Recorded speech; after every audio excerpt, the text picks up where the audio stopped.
Assalamualaikum warahmatullahi wabarakatuh. Alhamdulillah,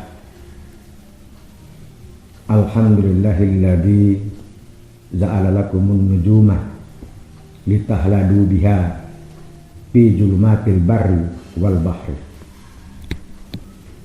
Ashhadu an la ilaha illallah wahdahu la syarikalah wa ashhadu anna Muhammadan abduhu wa rasuluh. Amma ba'd. Ma'asyiral muslimin wal muslimat, mu'minin wal mu'minat, para pendengar di mana saja berada yang dimuliakan Allah. Melalui kesempatan dan pertemuan kita yang kedua kali ini, saya beri judul, dunia ini banyak menyimpan rahasia ilahi atau banyak menyimpan rahasia ketuhanan yang hanya dapat kita pahami dan kita ketahui dengan penerimaan yang total terhadap ajaran dan petunjuk Allah Subhanahu wa Ta'ala dalam Al-Quran, serta ajaran dan petunjuk Nabi Muhammad dalam sabdanya.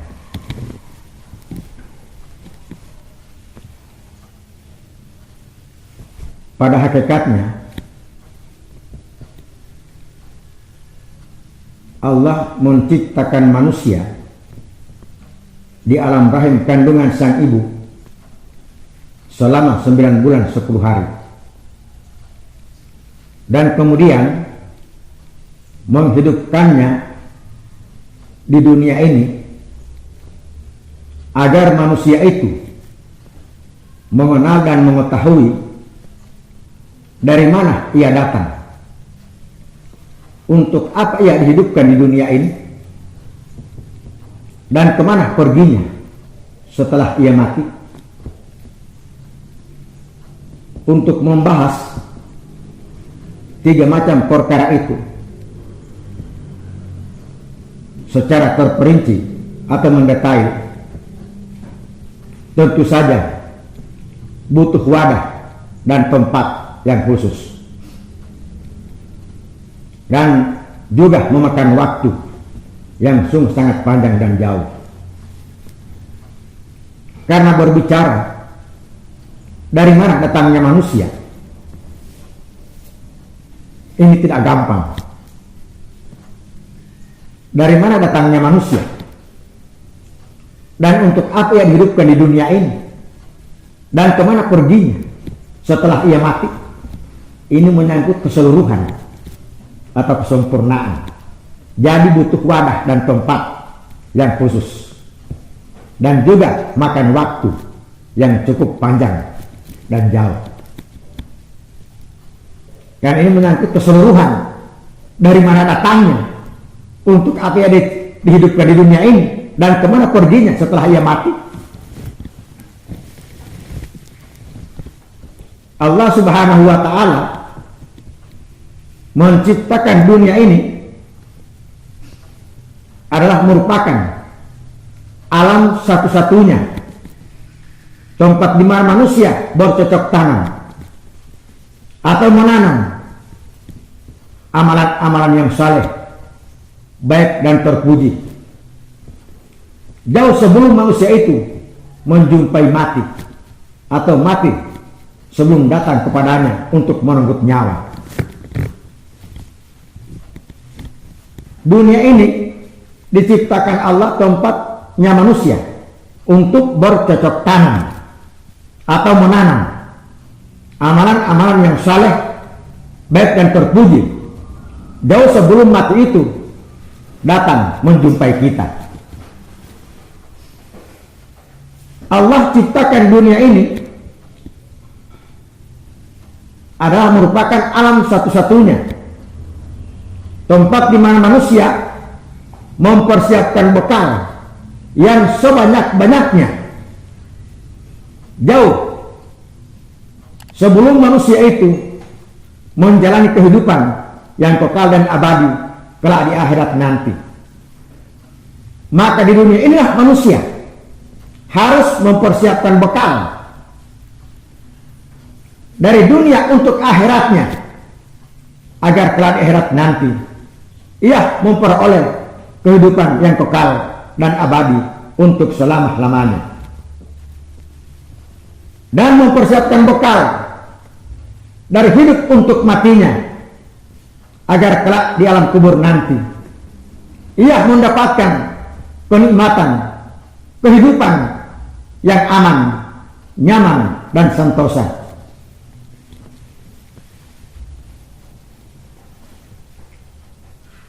Sedang orang mukmin yang suci bersih hatinya dari cinta dunia, suci bersih hatinya dari cinta harta kebendaan dunia, suci bersih hatinya dari sifat-sifat yang tercela atau sifat kekafiran, kemusyrikan, kezaliman, dan kemunafikan. Mereka itulah manusia yang selamat kembali menghadap pada Allah Subhanahu wa Ta'ala, dan mereka yang mendapat tempat yang layak, baik dan terpuji di sisi Allah Subhanahu wa Ta'ala.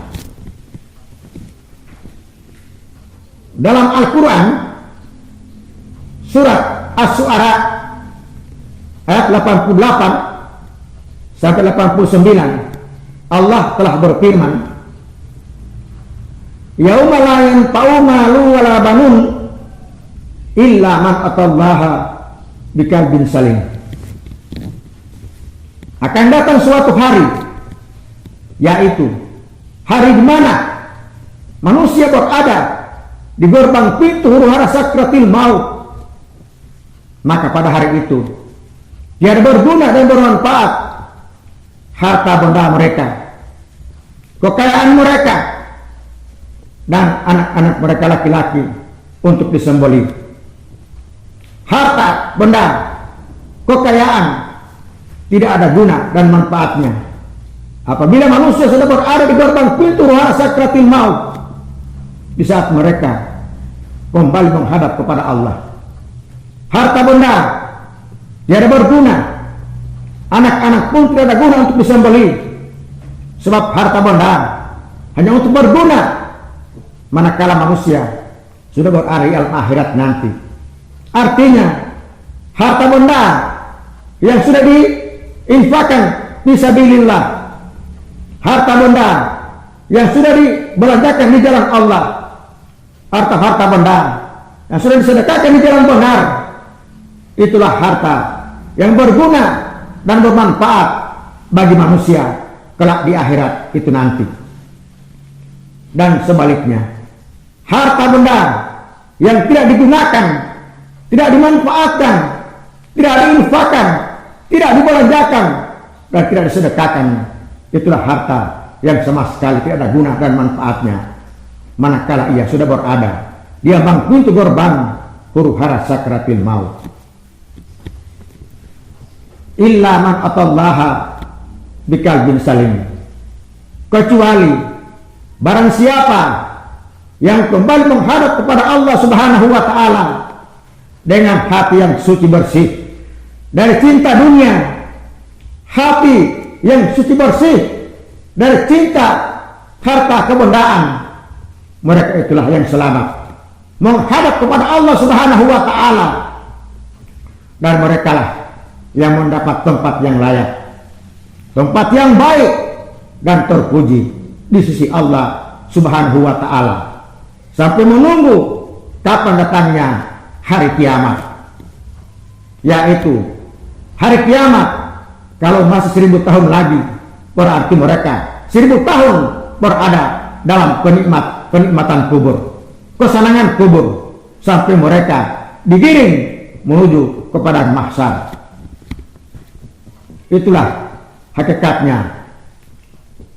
Harta benda memang tidak ada gunanya lagi, manfaatnya lagi, manakala manusia sudah berada di ambang pintu gerbang huru-hara sakratil maut. Memang harta tidak bisa dibawa ke alam kubur, tetapi yang bisa kita bawa ke alam kubur hanyalah merupakan takwa dan amal yang saleh. Namun walaupun demikian, kita tidak bisa memandang enteng terhadap harta benda yang kita miliki, karena dia berguna di dunia dan di akhirat nanti. Ini perlu kita pahami. Setiap manusia hidup di dunia ini harus punya pemahaman dan pendalaman tentang ayat-ayat Allah dalam Al-Quranul Karim. Itu yang pertama. Yang kedua, bermegah-megahan, bermewah-mewahan, dan bersenang-senangan dengan dunia dapat melalaikan kamu untuk ingat akan mati, dan dapat melupakan kamu untuk ingat kepada Allah Subhanahu wa Ta'ala sebaik-baik tempat kembali untuk selama-lamanya. Dalam Al-Quran surat At-Takasur ayat 1-3, Allah telah berfirman, Al-Hakumut Takasur hatta jurtumul makabir kalla sawfa ta'lamun. Dalam firman Allah ini dibagi menjadi 3 macam keterangan dan penjelasannya. Yang pertama, Al-Hakumut Takasur, bermegah-megahan, bermewah-mewahan, bersenang-senangan dengan dunia dapat melalaikan kamu ingat akan mati, dan dapat melupakan kamu ingat kepada Allah Subhanahu wa Ta'ala sebaik-baik tempat kembali. Maksudnya, kamu lalai ingat akan mati, dan kamu lupa ingat akan Allah Subhanahu wa Ta'ala karena kamu bermegah-megahan, bersenang-senangan, dan bermewah-mewahan dengan dunia. Dunia Allah ciptakan bukan tempat bermegah-megahan dengannya, bukan tempat bersenang-senang dengannya, melainkan tempat kita untuk mempersiapkan diri, mempersiapkan bekal yang sebanyak-banyaknya, agar kelak di akhirat nanti kita mendapatkan kebahagiaan yang kekal dan abadi. Itu yang pertama. Yang kedua, hatta jurtumul makabir, sehingga kamu masuk ke dalam kubur. Bermegah-megahan, bermewah-mewahan, dan bersenang-senangan dapat melalaikan kamu dan melupakan kamu kepada Allah Subhanahu wa Ta'ala Sang Pencipta, sehingga kamu masuk ke dalam kubur. Itu yang kedua. Yang ketiga, kalla sawfa ta'lamun, kata Allah, janganlah berbuat demikian, janganlah berbuat begitu, jangan bermegah-megahan, jangan bermewah-mewahan, dan jangan bersenang-senang dengan dunia. Kelak kamu akan mengetahui akibat dari perbuatanmu tatkala kamu sudah berada di alam kubur. Segala perbuatan kita, bermegah-megahan, bermewah-mewahan, dan bersenang-senangan, kelak kita akan mengetahui akibat dari perbuatan itu tatkala kita sudah berada di alam kubur. Maka alam kuburnya menjadi salah sebuah tempat kesedihan dan tempat penyesalan bagi orang-orang yang bermegah-megahan, yang bersenang-senangan sewaktu hidup di dunia. Maka ia pada hakikatnya membuat alam kuburnya menjadi tempat kesedihan, tempat penyesalan, dan menjadi salah sebuah liang dari sekian banyaknya liang-liang kubur, liang-liang neraka yang ada di sana. Maka oleh karena itu, saya sebagai pembimbing Majelis Ilmu Al-Amin sangat menghimbau dan mengajak kepada seluruh manusia atau masyarakat yang dapat mendengar suara ini, agar kita jangan bermegah-megahan, jangan kita bermewah-mewahan, jangan kita bersenang-senangan dengan dunia, karena dunia pada hakikatnya diciptakan oleh Allah Subhanahu wa Ta'ala bukan tempat kita bersenang-senang dengannya, bukan tempat kita bermegah-megahan dengannya, dan bukan tempat kita untuk bermegah-megahan dengannya, tetapi merupakan tempat kita untuk mempersiapkan diri kita dalam rangka menghadapi kedatangan sakaratul maut, untuk menyusahkan rohani kita dan jasmani kita. Begitulah hidup di dunia ini.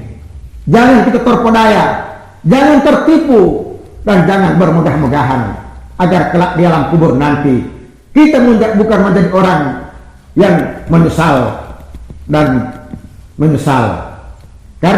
Oleh karena itu, pikir dahulu pendapatan agar tidak menyesal di kemudian hari.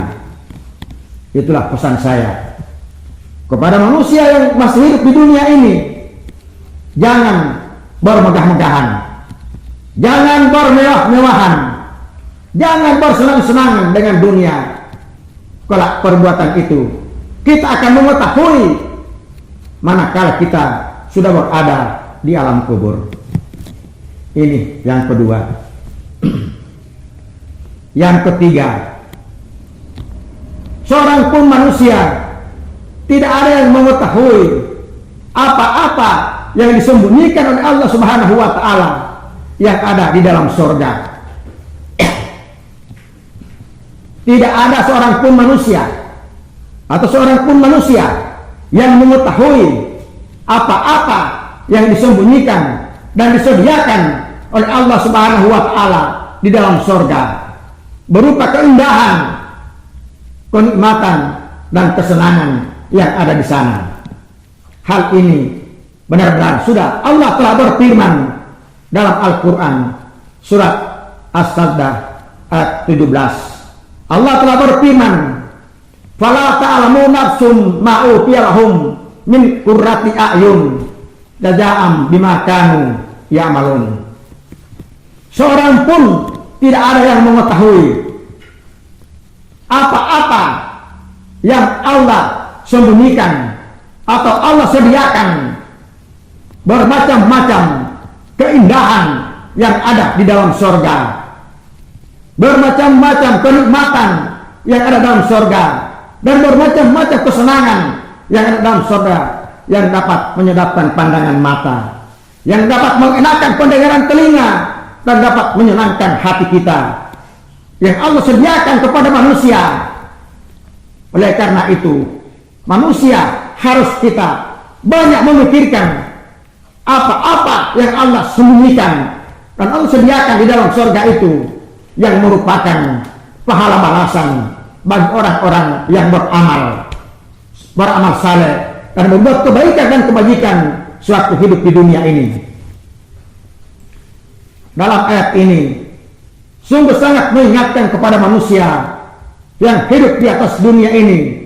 Seorang pun tidak ada manusia di dunia ini yang mengetahui apa-apa yang disembunyikan dan disediakan oleh Allah bagi mereka, yaitu bermacam-macam keindahan alam yang ada dalam surga, bermacam-macam kenikmatan dan kesenangan yang ada dalam surga, yang menyebabkan pandangan mata manusia, membuat keenakan pendengaran manusia, dan menyenangkan hati manusia, yang Allah siapkan di dalam surga, merupakan pahala pembalasan dari amal perbuatan mereka yang mereka kerjakan suatu hidup di dunia ini.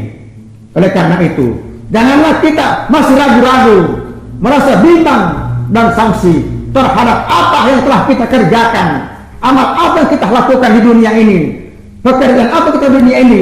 Allah akan memberikan ganti berupa surga bagi mereka. Ya, apapun yang kita kerjakan, apapun kita amalkan suatu hidup dunia ini, di akhirat nanti Allah sediakan surga bagi mereka, merupakan pengganti daripada amalan-amalan yang mereka kerjakan suatu hidup di dunia ini. Untuk itu, kita jangan lagi merasa ragu-ragu, merasa bimbang terhadap amal yang kita kerjakan, berupa itu merupakan pengabdian maupun kebaktian kepada Allah Subhanahu wa Ta'ala. Memang begitulah manusia diturunkan ke alam dunia ini memang membawa tugas dan tanggung jawab yang sangat berat, yaitu mengabdi kepada Tuhan dan berbakti kepada Allah Subhanahu wa taala, Sang Pencipta. Ini merupakan poin yang ketiga yang saya sampaikan. Kemudian mari kita masuk pada poin yang keempat. Dalam sebuah hadis qudsi, Tabaraka wa ta'ala telah berfirman, yaqulullahu tabaraka wa ta'ala, a'dadtu li ibadi salihin ma la ainun ra'at wala udhunun sami'at wala khatara ala qalbi basar. Allah tabaraka wa ta'ala telah berfirman dalam hadis qudsinya, aku telah menyediakan berbagai macam keindahan, kenikmatan dan kesenangan dalam surga bagi para hamba-hambaku, atau bagi para hamba-hambanya, mala ainun ra'at, mata manusia belum pernah melihatnya, akan bandingan keindahan alam yang ada dalam surga. Telinga manusia belum pernah mendengar suara-suara maupun bunyi-bunyian yang ada di dalam surga, dan hati manusia belum pernah merasakan, yaitu akan bandingan kenikmatan dan kesenangan yang ada di sana. Oleh karena itu Allah sudah menyatakan bahwa keindahan alam di dalam surga, suara-suara maupun bunyi-bunyian di dalam surga ataupun kenikmatan di dalam surga, hanya Allah sediakan bagi para hamba-hambanya yang saleh atau hamba-hambanya yang mengerjakan kebaikan dan kebajikan. Untuk itu surga Allah bukan disediakan untuk para ulama-ulama. Surga Allah bukan disediakan untuk para mubalik atau para dai-dai. Surga Allah bukan disediakan untuk orang-orang atau para kiai-kiai atau para ustaz-ustaz. Namun surga Allah disediakan bagi para hamba-hambanya yang saleh, atau bagi para hamba-hambanya yang mengerjakan amal kebaikan dan kebajikan. Oleh karena itu mari kita bersenang memikirkan hadis qudsi itu, sebab surga Allah hanya disediakan bagi para hamba-hambanya yang saleh, yang mengerjakan amal kebaikan dan kebajikan suatu hidup di dunia. Surga Allah bukan disediakan bukan untuk para ulama-ulama. Surga Allah disediakan bukan untuk para mubalik-mubalik. Surga Allah disediakan bukan untuk para dai-dai. Surga Allah disediakan bukan untuk para kiai-kiai, atau surga Allah disediakan bukan untuk ustaz-ustaz. Namun surga Allah disediakan bagi para hamba-hambanya yang saleh, atau para hamba-hambanya yang mengerjakan amal kebaikan dan kebajikan suatu hidup di dunia. Sebab surga adalah tempat pembalasan yang abadi bagi orang-orang yang mengerjakan amalan-amalan saleh, baik dan terpuji. Mohon tiap-tiap poin ini ya disimak dengan baik-baik, karena ini merupakan suatu berita yang gaib, yang disampaikan kepada kita. Namanya berita yang gaib, mari kita imani, sebab dalam iman dapat menimbulkan ketakwaan kita kepada Allah Subhanahu wa taala. Itu yang keempat. Yang kelima, dalam sebuah hadis Rasulullah sallallahu alaihi wasallam bersabda, "Khalaqa fiha ma la ainun ra'at wa la udhunun sami'at wa la khatara ala qalbi basar." Allah Subhanahu wa taala menciptakan dan menjadikan keindahan-keindahan alam di dalam surga, menciptakan kenikmatan-kenikmatan dalam surga, menciptakan kesenangan-kesenangan dalam surga. Mala ainun ra'at, mata manusia belum pernah melihatnya, akan bandingan keindahan alam yang ada di sana. Telinga manusia belum pernah mendengarkannya suara-suara maupun bunyi-bunyian yang ada di dalam surga. Hati manusia belum pernah merasakan, belum pernah merasakan akan bandingan kesenangan-kesenangan yang ada dalam surga. Jadi berbicara tentang surga, memang belum ada mata manusia yang pernah melihatnya. Bagaimana akan keindahan dalam surga itu? Bagaimana keindahan alam dalam surga itu? Bagaimana jalan-jalan di surga itu? Bagaimana gedung-gedung di surga itu? Bagaimana pohon-pohon di surga itu? Bagaimana bidadari-bidadari dalam surga itu? Bagaimana sungai-sungai di dalam surga itu? Bagaimana tempat-tempat tamasya dalam surga itu? Bagaimana kendaraan burak di dalam surga itu? Bagaimana itu pohon-pohon atau daun-daun pohon bernyanyi menghibur penduduk surga, dan inang-inang atau para biduan-biduan yang menghibur penduduk surga. Belum ada mata manusia pun yang melihat, dan telinga pun manusia yang mendengar, maupun hati manusia yang merasakannya. Akan betapa indahnya alam di dalam surga. Manusia belum pernah melihatnya. Bagaimana gunung-gunung di surga, bagaimana pasar-pasar di surga, semuanya ada di sana. Semua dalam surga. Mata manusia belum pernah melihatnya, telinga manusia belum pernah mendengarkannya, dan hati manusia belum pernah merasakannya. Akan bandingan kenikmatan dan kesenangan yang Allah sediakan bagi orang-orang atau bagi para hamba-hambanya yang saleh, atau hamba-hambanya yang mengerjakan amal perbuatan yang baik dan terpuji sewaktu hidup di dunia ini. Jadi di surga itu banyak sekali keindahan alam di surga, jauh berbeda dengan keindahan alam di dunia ini. Keindahan alam di dalam surga sungguh jauh berbeda dengan keindahan alam di dunia ini. Di surga ada gedung-gedung Allah sediakan bagi para hamba-hambanya. Di surga ada jalan-jalan yang disediakan. Di surga ada pasar. Di surga ada gunung-gunung. Di surga ada sungai-sungai yang bermacam-macam, beraneka macam warna dan rasa. Di surga ada bidadari, wanita-wanita yang cantik jelita, gagah perkasa, indah menawan, sedap dipandang, enak dipijit. Nah, dipijit. Ini dalam surga ini yang belum pernah disentuh oleh manusia, belum pernah disentuh oleh manusia. Di dalam surga tidak ada penyakit.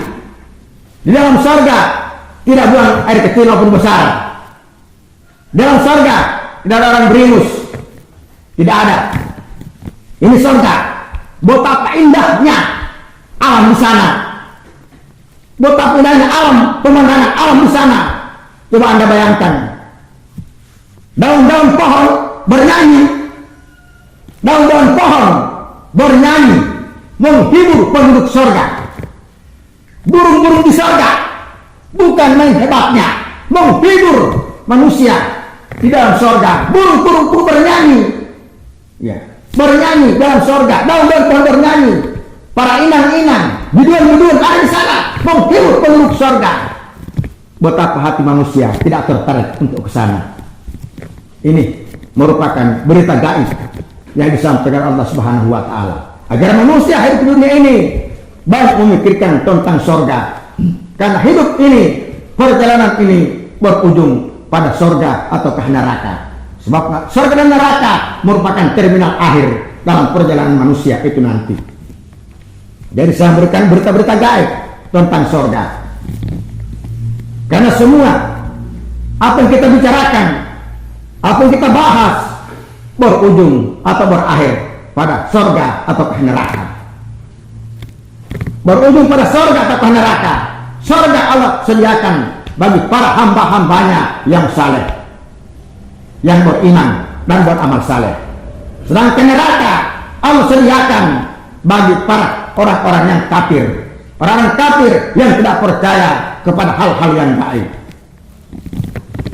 Jadi kita perlu pahami, surga ini disiapkan oleh Allah, disediakan oleh Allah bagi para hamba-hambanya, bagi orang-orang yang beriman dan beramal saleh. Coba Anda bayangkan dalam Al-Quran surat Al-Baqarah ayat 7 kalau tidak salah, Allah telah berfirman, innal ladzina amanu wa amilus salihati ulaika hum khairul bariyah jazaa'uhum inda rabbihim jannatu adnin tajri min tahtiha al-anharu khalidina fiha abada radhiyallahu anhum wa radu an zalika liman khashiya rabbah. Coba Anda renungkan satu firman ini. Mari kita renungkan firman ini agar hati kita tergugah, tertarik untuk berbuat amalan-amalan yang saleh yang dapat kita harapkan untuk kehidupan yang sebenar-benarnya. Hai orang-orang beriman yang dipanggil dan hai orang-orang iman, atau sesungguhnya orang-orang beriman, innal ladzina amanu, sesungguhnya orang beriman dan beramal saleh, orang-orang yang beriman dan beramal saleh, ulaika khairul bariyah, mereka itulah sebaik-baik makhluk ciptaan Allah di alam kubur, bukan di alam dunia, di alam kubur. Orang semuanya orang-orang beriman dan beramal saleh, mereka itulah sebaik-baik makhluk ciptaan Allah yang ada di alam kubur. Jazaa'uhum inda rabbihim jannatin tajri min tahtiha al-anhar khalidina fiha abada. Pahala balasan di sisi Tuhan, inda rabbihim, di sisi Tuhan mereka adalah surga adnin. Surga adnin, surga yang paling tinggi, adnin paling tinggi. Sebab surga ada yang tinggi, ada yang menengah, ada yang rendah. Walaupun di surga bertingkat-tingkat, ada tingkatan di bawah, berbuah di bawah, ada tingkatan menengah, berbuah menengah, ada tingkatan di atas, berbuah di atas. Dia menanam, tapi tanamannya berbuah di bawah, dia mendapat surga tingkatan di bawah. Dia menanam, berbuah di tengah, maka ia mendapat surga tingkatan menengah. Ia menanam, berbuah di atas, maka ia mendapat surga tingkatan di atas. Tergantung pada kita hidup di dunia ini, tergantung pada amalan kita di dunia ini. Jadi surga adnin, surga paling tinggi, Allah sediakan bagi orang-orang yang beriman dan beramal saleh. Bahkan mereka dikatakan sebaik-baiknya makhluk ciptaannya di alam kubur. Dan di bawah surga itu mengalir sungai-sungai yang beraneka macam warna dan rupa. Warna, rupa, dan rasa. Warnanya lain, rupanya lain, rasanya lain. Saya tidak dapat mengungkap satu persatu karena itu makan waktu. Sungai ada tujuh tingkatan. Ada sungai Laban Susu, ada, tapi saya tidak bisa menceritakan. Yang penting di bawah surga adnin ada sungai-sungai mengalir yang bermacam-macam warna, rupa, dan rasa. Dan mereka di dalam surga kekal dan abadi, khalidina fiha abada. Kekal dan abadi dalam surga, dalam artian tidak akan pindah-pindah di dalam surga. Tidak akan pindah-pindah di dalam surga. Sudah kekal mereka dalam surga, sudah abadi dalam surga. Ini pembalasan bagi siapa? Bagi orang-orang yang beriman dan beramal saleh. Radhiyallahu anhum wa radu an, karena Allah reda kepada pengabdian mereka. Allah reda terhadap pengabdian mereka, dan mereka pun reda terhadap ketentuan-ketentuan Allah Subhanahu wa taala yang ditentukan kepada mereka. Jazaa'uhum. Nah itu, bro. Jadi kalimat khashiya rabbah. Maka demikian itulah orang-orang yang takut kepada Tuhannya. Begini orang takut kepada Tuhannya. Jadi maaf saja, surga ini disediakan Allah bagi orang-orang beriman dan beramal saleh, bukan kepada orang-orang Islam, bukan kepada orang tukang syahadat, bukan orang tukang sholat, tukang zakat, tukang puasa, tukang haji, bukan. Karena kita kembali kepada Al-Quran. Lihat firman Allah.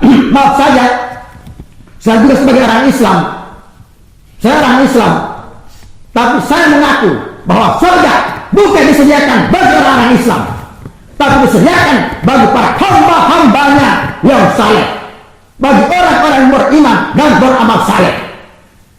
Mohon dipahami ini. Saya orang Islam, tapi saya bukan mengaku itu. Karena kembali kita kepada firman Allah. Mari kita perhatikan firman bahwa Allah sudah mengatakan surga itu disediakan bagi orang-orang beriman dan beramal saleh. Bahkan mereka Allah katakan mereka lah sebaik-baik makhluk ciptaannya di alam kubur. Allah sendiri yang mengakui mereka bahwa mereka lah sebaik-baik makhluk. Ulaika khairu bariyah. Mereka itulah sebaik-baik makhluk ciptaan Allah. Mereka mana? Mereka orang yang beriman dan beramal saleh. Itu diakui Allah. Kalau kita sudah tingkatkan iman dan sudah melakukan amal saleh, itulah manusia, itulah hambanya yang diakui oleh Allah Subhanahu wa Ta'ala. Allah sendiri mengakui orang beriman dan beramal saleh, diakui mereka adalah makhluk ciptaanku yang sebaik-baiknya hidup di alam kubur. Ini poin yang kelima. Kita masuk pada poin yang keenam. Yang keenam ini dalam sebuah hadis qudsi Allah Azza wa Jalla telah berfirman, "Ya bani Adam, jari'uni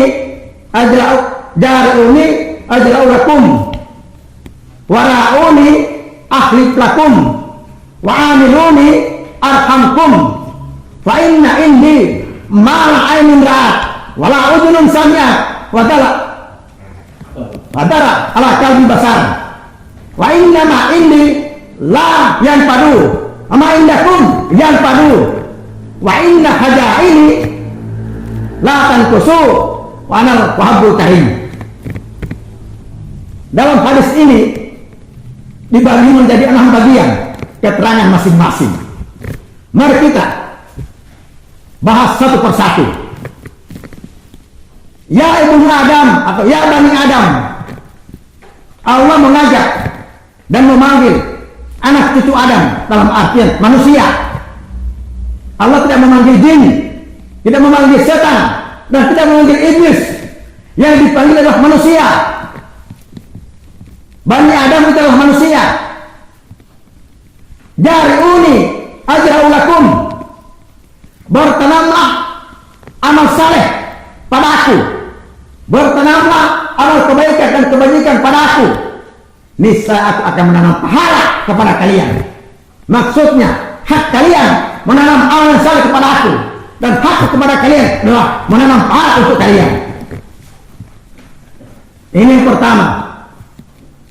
Bertanamlah amal yang saleh, amal yang baik, amal terpuji pada aku, kata Allah, niscaya aku akan menanam pahala kepada kalian.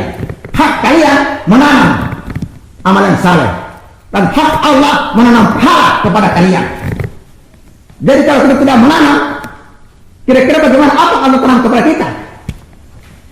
Karena Allah menanam pahala yang telah kita akan petik, kita tunai di akhirat nanti.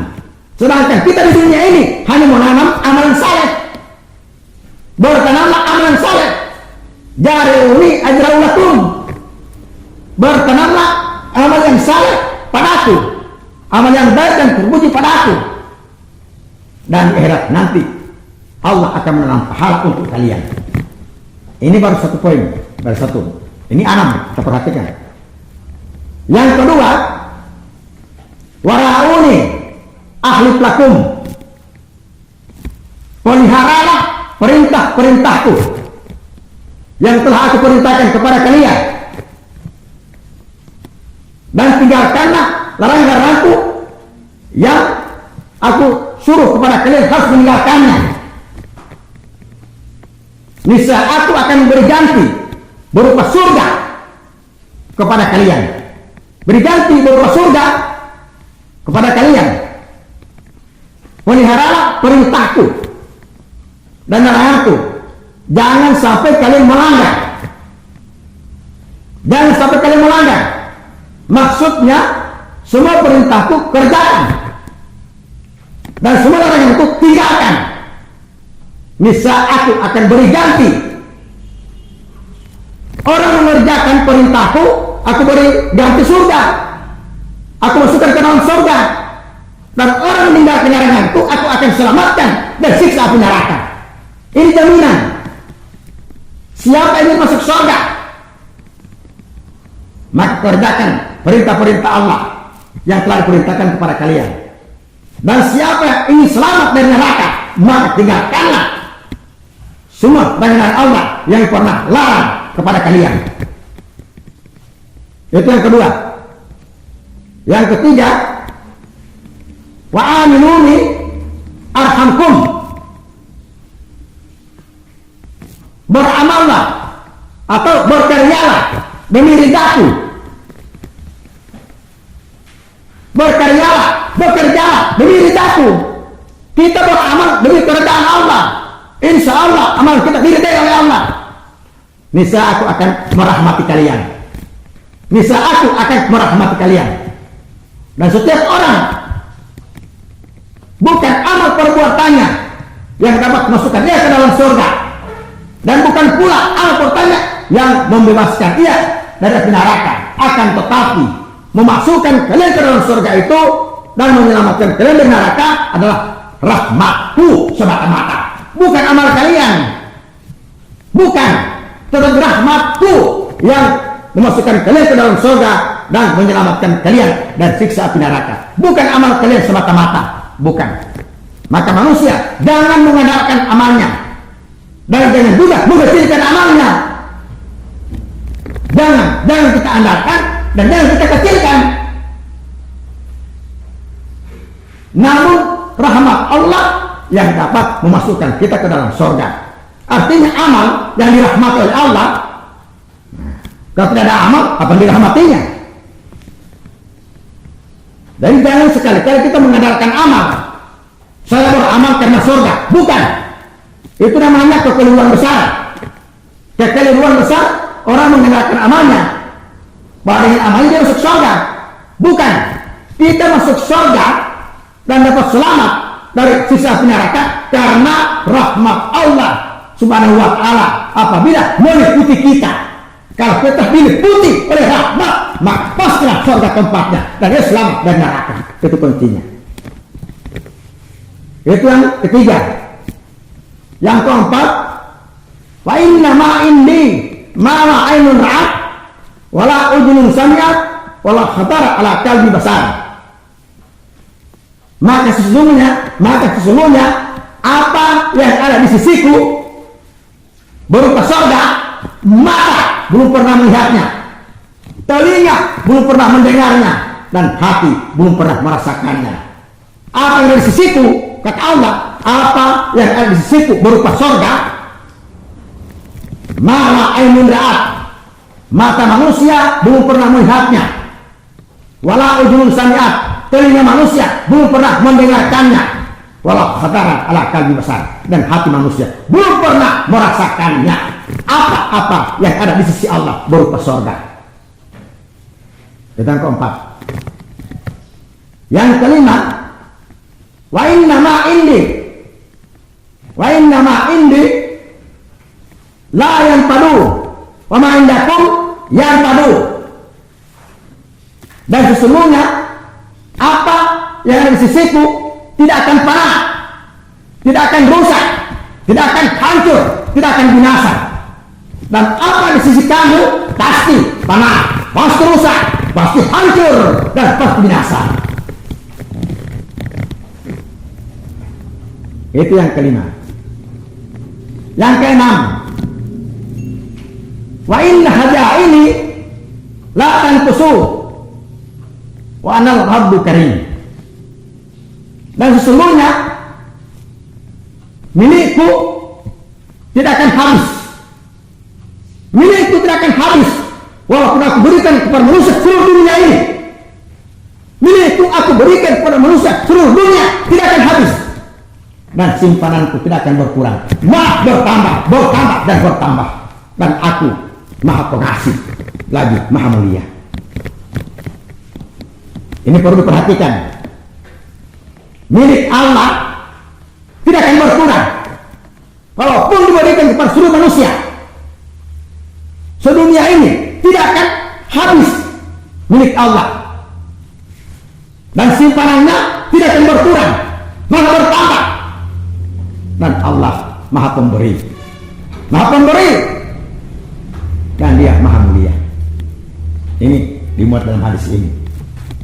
Jadi kita bicara santai-santai saja, nggak usah kita terlalu menggebu-gebu. Santai-santai saja, biar lama, yang penting cepat. Amat perintah amat. Bunga melulu kembang tak jadi, biar lambat asal selamat. Iya. Ya, amat berita amat. Bunga melulu kembang tak jadi, biar lambat asal selamat. Ya, biar lambat asal selamat. Tidak akan dari gunung dikejar. Sedangkan dalam telur bisa kita nanti, apalagi ilmu yang sudah nyata seperti ini. Santailah berbicara, jangan keburu nafsu. Itu yang keenam. Kita masuk kepada poin yang ketujuh. Dalam Al-Quranul Karim, surat Al-Imran ayat 133, Allah telah berfirman, wasari'u ila magfiratin min rabbikum wa jannatin arduha samawati wal ardu uiddat lil muttaqin. Berlomba-lombalah untuk mengerjakan amal kebaikan dan kebajikan yang dapat menyampaikan kamu kepada pengampunan Allah Subhanahu wa Ta'ala, dan dapat masukkan kamu ke dalam surga yang luasnya seluas langit 7 petala langit dan 7 petala bumi. Luasnya surga seluas 7 petala langit dan 7 petala bumi. Uiddat lil muttaqin, disediakan oleh Allah bagi orang-orang yang bertakwa. Ini dari surga ini kita kembali kepada takwa. Surga itu Allah sediakan bagi orang yang bertakwa. Ya, tukang syahadat kalau bertakwa masuk surga. Orang mengerjakan salat atas dasar takwa masuk surga. Yang mengeluarkan zakat atas dasar takwa masuk surga. Menjalankan puasa dasar takwa masuk surga. Menaikkan ibadah haji atas dasar takwa masuk surga. Tetapi sebaliknya, orang menyiapkan syahadat la ilaha illallah tanpa ada takwa di dalamnya masuk neraka. Masuk neraka. Kita syahadat la ilaha illallah tapi tidak ada takwa di dalamnya, masuk neraka. Orang mengerjakan sholat, rajin sholat, tapi tidak dengan takwa kepada Allah, hanya untuk ria dan pamer kepada manusia, masuk neraka. Tukang mengeluarkan zakat tanpa dasar takwa, tapi karena hanya untuk memperlihatkan kepada manusia, pasti masuk neraka. Begitu pula menjalankan puasa tanpa dasar takwa, hanya karena agar manusia dapat melihatnya, dia orang puasa, tukang puasa, sahur, ya sahur, dia insaf, ya insaf, bukan insaf, cuma insaf, bukan insaf. Jadi pekerjaan-pekerjaan seperti ini kita kerjakan tanpa dasar takwa yang sebenarnya kepada Allah Subhanahu wa Ta'ala, maka kita pasti masuk neraka. Betul Allah katakan sini, uiddat lil muttaqin. luasnya, seluas langit 7 petala langit, seluas langit dan bumi, seluas 7 petala langit dan 7 petala bumi disediakan oleh Allah bagi orang-orang bertakwa. Orang bertakwa itu surga. Berbicara takwa, kira-kira bagaimana modelnya orang bertakwa itu? Bagaimana sifatnya orang bertakwa itu? Bagaimana tipenya orang bertakwa itu? Bagaimana modelnya orang bertakwa itu? Adapun kita berbicara takwa, cukuplah 5 macam takwa yang kita bentuk, yang kita bangkitkan, yang kita terbitkan dalam diri kita agar kita menjadi penduduk surga atau penghuni surga. Yang pertama, bukti yang menandai orang yang bertakwa adalah meninggalkan segala semua larangan-larangan Allah yang harus ditinggalkan. Ini orang yang terbebas dari siksa neraka, belum surga, tapi dia sudah terbebas dari siksa neraka. Bagi orang yang telah meninggalkan larangan-larangan Allah yang dilarang kepadanya, maka jaminannya selamat dari neraka.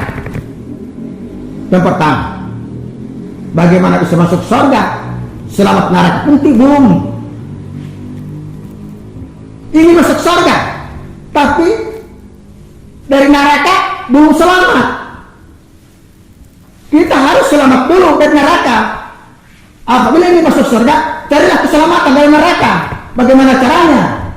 Tinggalkanlah semua larangan-larangan Allah. Berarti pada hakikatnya dia ingin membebaskan dirinya dari segala siksa api neraka.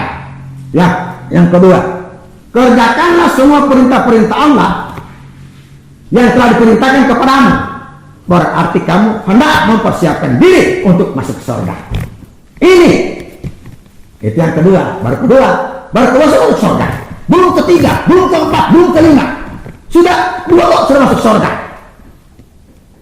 Tapi bebas dulu dari neraka. Tinggalkan dulu semua larangan Allah.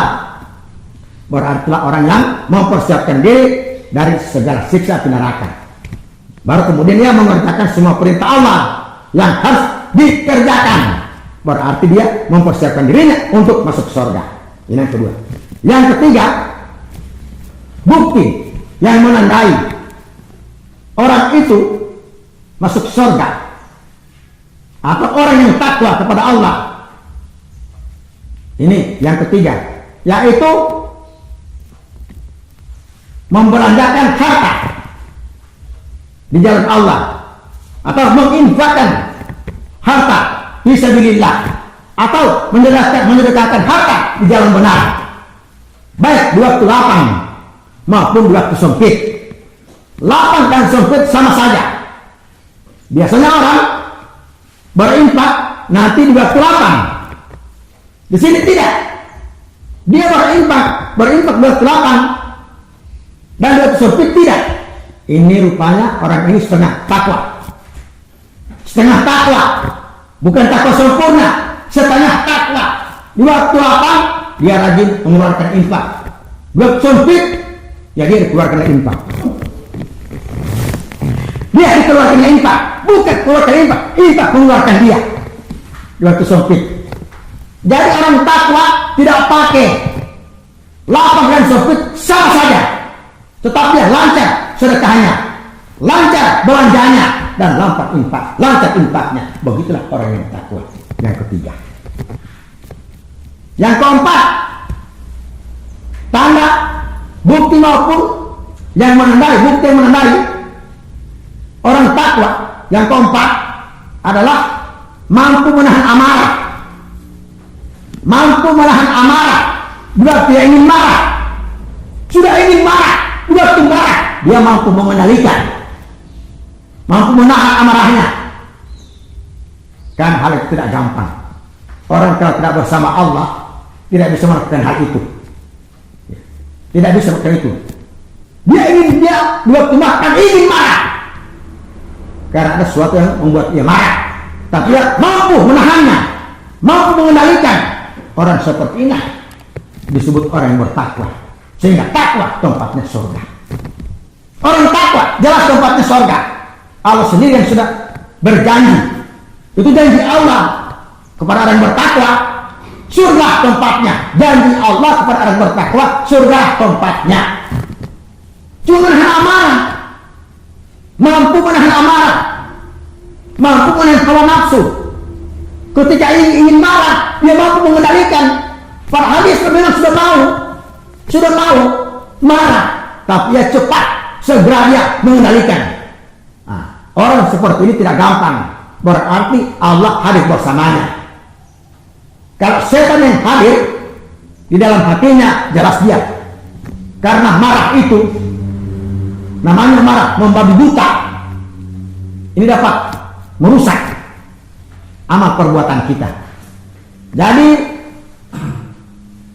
bukti yang menandai orang yang takwa itu adalah orang mampu menahan amarah, menahan nafsu amarah, ingin marah, tapi cepat dia mampu menahannya dan cepat mengendalikannya. Jadi kalau ada orang seperti itu, ya dia disebut takwa. Dan takwa itulah memaksa dia harus masuk surga. Bukan dia takwa itu memaksa dia masuk surga. Bukan dia takwa yang memaksa dia surga tempatmu. Ini yang keempat.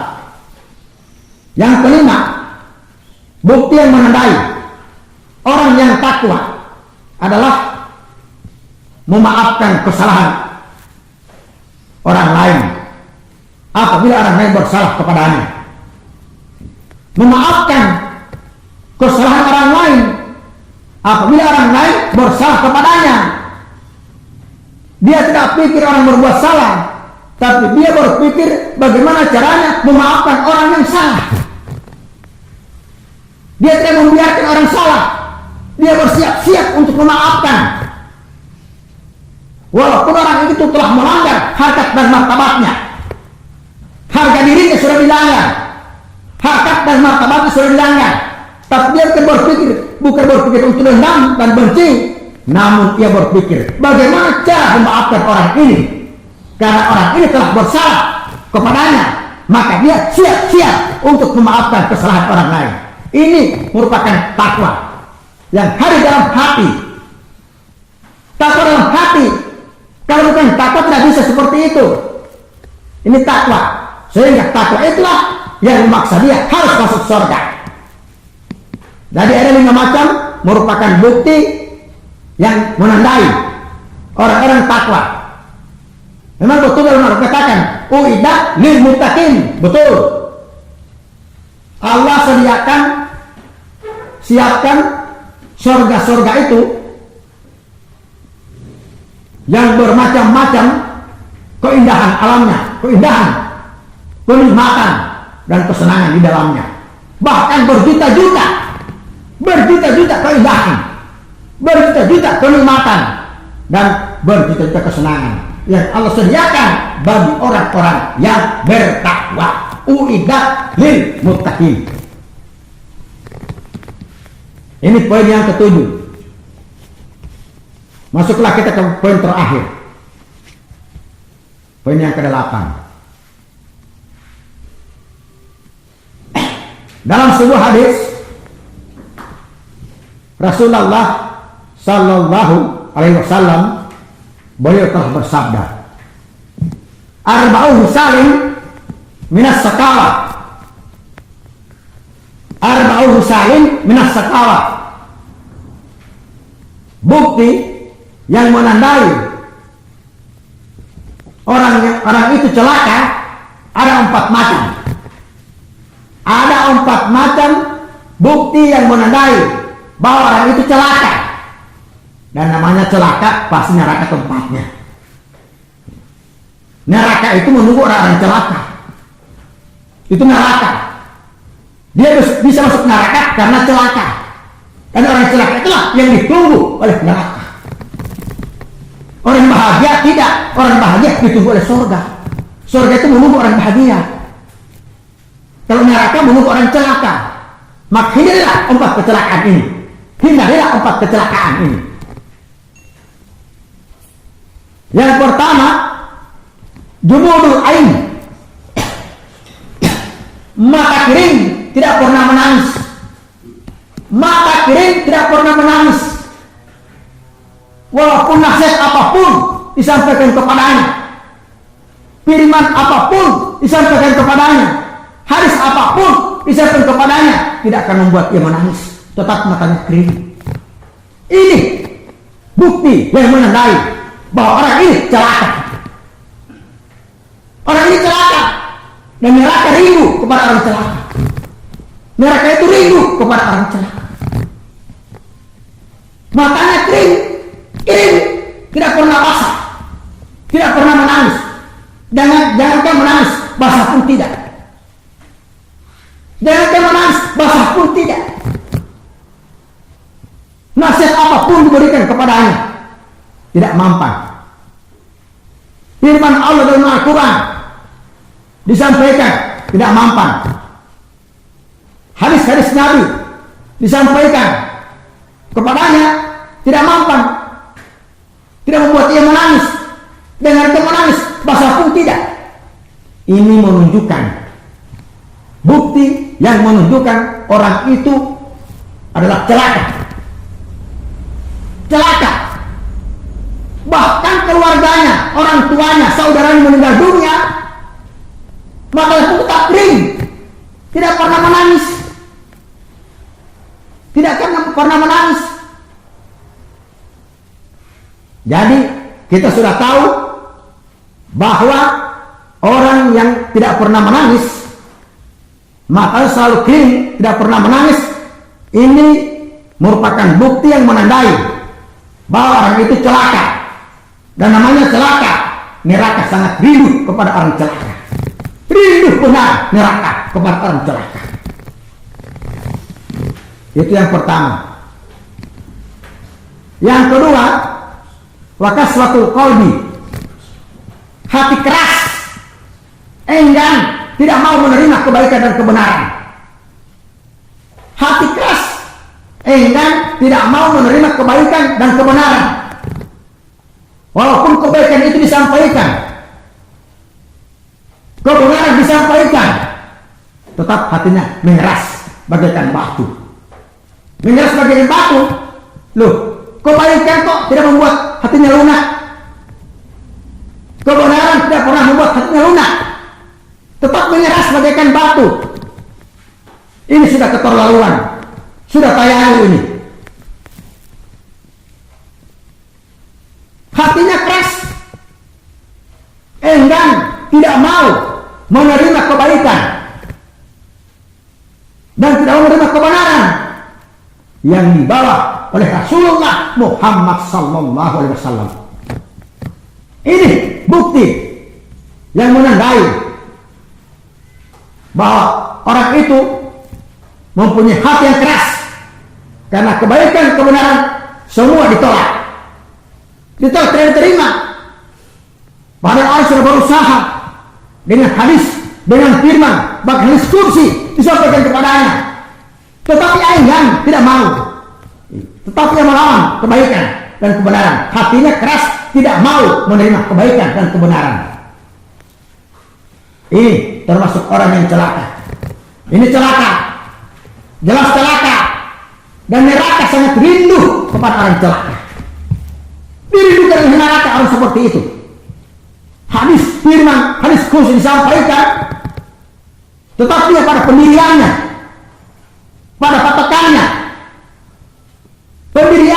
patokannya tidak mau merubah kiblat, tidak mau merubah akhlak, tidak mau merubah kiblat. Ini menunjukkan orang yang celaka. Dan neraka jelas, sudah sampaikan, neraka jelas tempatnya orang yang keras hati selalu membatu, enggan menerima kebaikan dan kebenaran disampaikan, disajikan di hadapannya. Ini menunjukkan orang celaka. Celaka orang itu, dan jelas neraka tempat kembalinya. Ini yang kedua. Yang ketiga, watulul amal,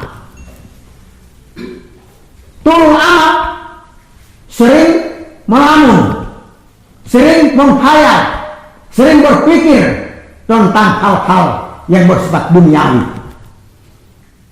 Yang dipikirin itu di lubuk hatinya, yang dilamun, yang dihayal di dalam hatinya hanyalah kesenangan dunia, kenikmatan dunia, barang yang fana. Hidupnya penuh dengan andai-andai. Ya, hidupnya penuh dengan andai-andai.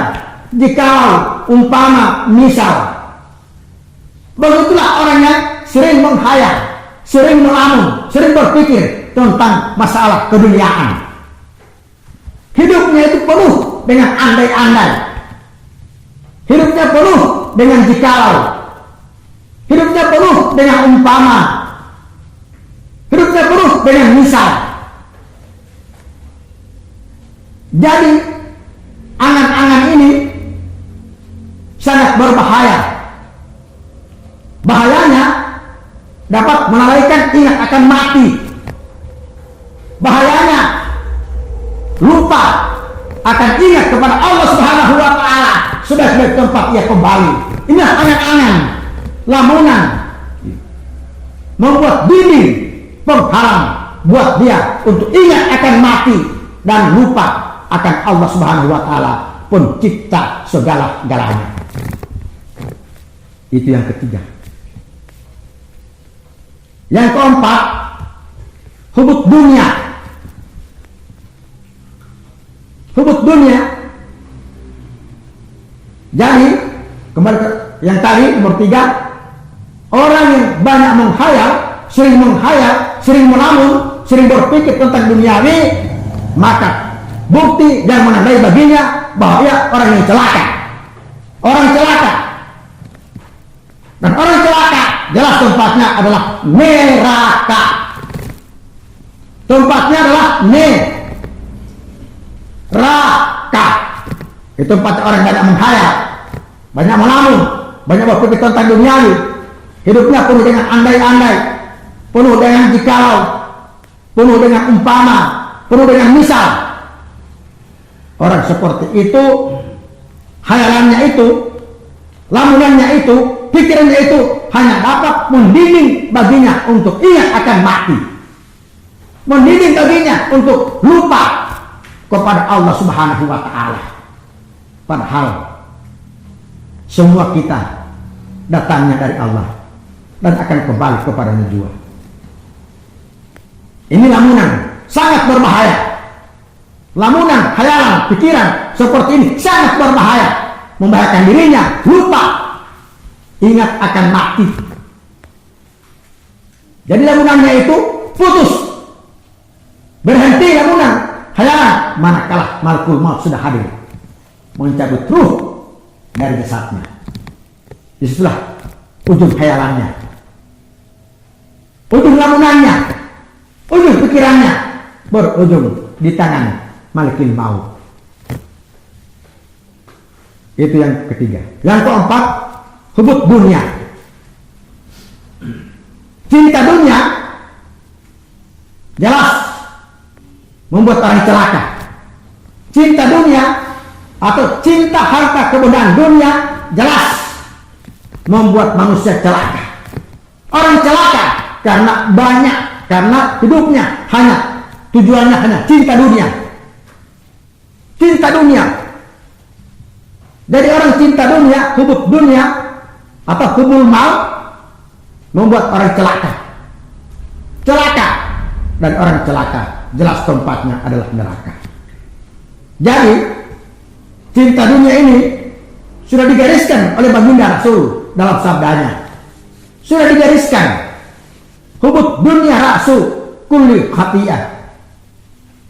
Cinta dunia, cinta kehidupan dunia atau cinta kepada harta kebendaan dunia merupakan sumber dari segala setiap kejahatan. Jadi kejahatan itu bersumber dari cinta dunia. Segala kejahatan timbul pada diri seseorang karena timbul dari cinta dunia. Orang cinta dunia jelas dirinya dirinya penuh dengan kejahatan. Oleh karena itu Nabi mengatakan, berpalinglah kamu, berpalinglah dari cinta dunia itu, berpalinglah. Jangan kamu cinta dunia membuat kamu celaka, dan namanya celaka pasti neraka tempatnya. Hadirin wal hadirat yang berbahagia dimuliakan Allah. Kiranya hanya sekian dan demikian pembahasan tentang dunia ini banyak menyimpan rahasia. Dunia ini banyak menyimpan rahasia ketuhanan atau rahasia ilahi yang hanya dapat kita pahami dan kita ketahui dengan pemenuhan, dengan penerimaan yang total terhadap ajaran dan petunjuk Allah Subhanahu wa Ta'ala dalam firman-Nya, serta ajaran dan petunjuk dari Nabi Muhammad SAW dalam sabdanya. Mudah-mudahan